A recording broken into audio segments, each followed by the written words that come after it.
Life in a medieval castle, unveiling the reality behind the stone walls. When we think of medieval castles, what do we think of?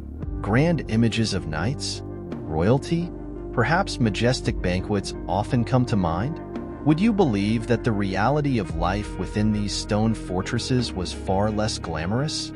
Castles were not just the seats of power for lords and ladies, but also bustling hubs of activity that housed a wide range of residents, including servants, soldiers, and various other staff. The conditions within these medieval strongholds were often harsh, cramped, and unhygienic. Let's explore the true nature of life in a medieval castle, from the living conditions to the daily routines of its inhabitants. The harsh realities of castle life: dark, dank, and uncomfortable living conditions.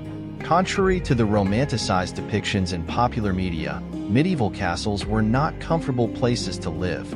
The primary function of a castle was defense, not luxury, and as such, they were constructed with thick stone walls, narrow windows, and minimal decoration. These fortifications made castles dark and cold, with limited access to natural light and ventilation. The lack of insulation meant that inhabitants often faced cold, damp conditions, especially in the winter months. Lack of sanitation and running water. One of the most significant challenges of living in a medieval castle was the lack of modern sanitation facilities. There was no running water, which meant that water had to be manually fetched from wells or nearby streams. This scarcity of water made regular bathing a luxury reserved for the wealthy. Most castle inhabitants, particularly the lower classes, rarely bathed, leading to poor hygiene and an array of health issues. Toilets, or garderobes, were often little more than wooden benches with holes cut into them, leading to a cesspit below. These cesspits were seldom cleaned, resulting in a constant stench that permeated the castle.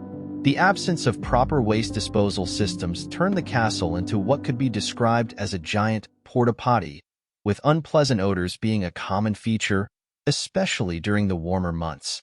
The daily grind, life for the castle inhabitants. A hierarchical living arrangement.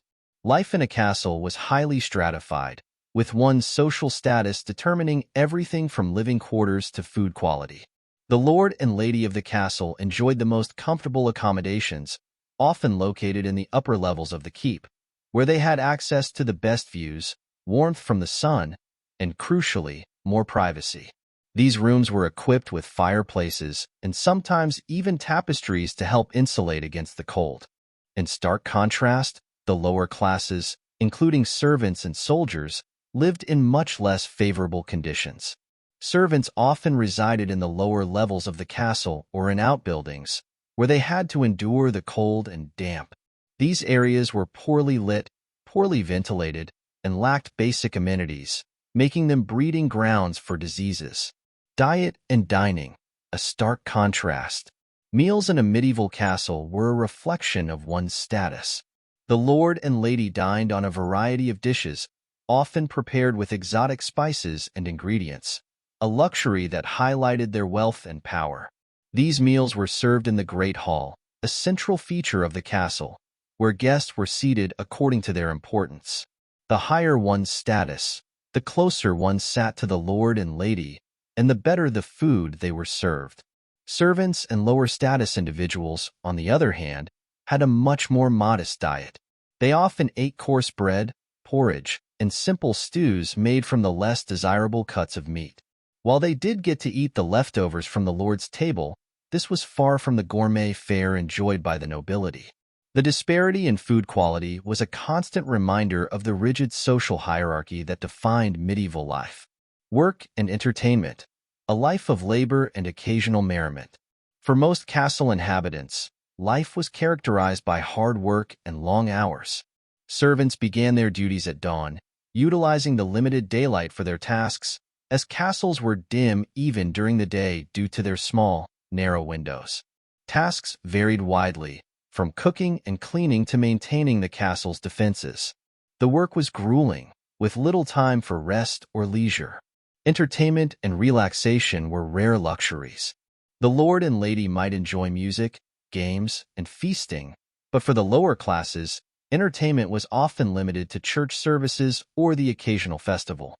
Religious observance played a central role in castle life, with chapels being a key feature of most castles.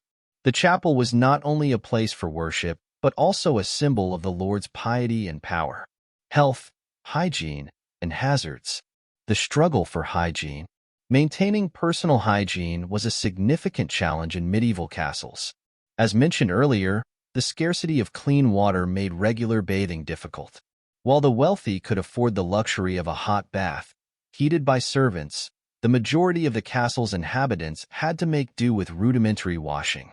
The communal bath, often just a large wooden tub, was neither private nor particularly hygienic. Illnesses were common, exacerbated by the close quarters and poor living conditions. Infectious diseases could spread rapidly in the crowded, unsanitary environment of the castle. The lower classes, lacking access to proper medical care, often resorted to home remedies or relied on the intervention of religious figures, such as priests, for healing. Pests and plagues. The medieval period was notorious for its plagues, and castles were not immune to these outbreaks.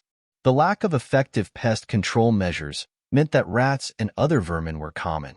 These pests were not only a nuisance but also carriers of deadly diseases like the bubonic plague, which decimated Europe's population in the 14th century. The constant presence of rats was a source of fear and loathing among castle inhabitants, and their association with disease only heightened this fear. Fire hazards. The use of open flames for cooking and heating posed a significant fire risk in medieval castles. Early castles often had wooden kitchens, which were particularly susceptible to accidental fires. It was only later that stone kitchens and hearths became standard, reducing but not eliminating the risk of fire. A fire in a castle could be devastating given the amount of wood used in construction and furnishings and the lack of organized firefighting resources. The social and cultural life of the castle. Festivals and feasts. Despite the many hardships, castles were also centers of social and cultural life, especially for the upper classes. Feasts and festivals were common, often tied to religious or seasonal events. These gatherings were opportunities for the lord and lady to display their wealth and hospitality, entertain guests, and strengthen political alliances. The Great Hall would come alive with music, dancing, and the spectacle of lavishly prepared food. For the lower classes, these events provided a rare chance to partake in the castle's bounty, even if only in a limited way. Servants and workers might receive extra food and drink during festivals, a welcome respite from their usual fare. Justice and punishment. Medieval castles were also centers of justice and punishment. The lord of the castle held judicial authority over his lands, and the castle served as the location for trials and the administration of justice.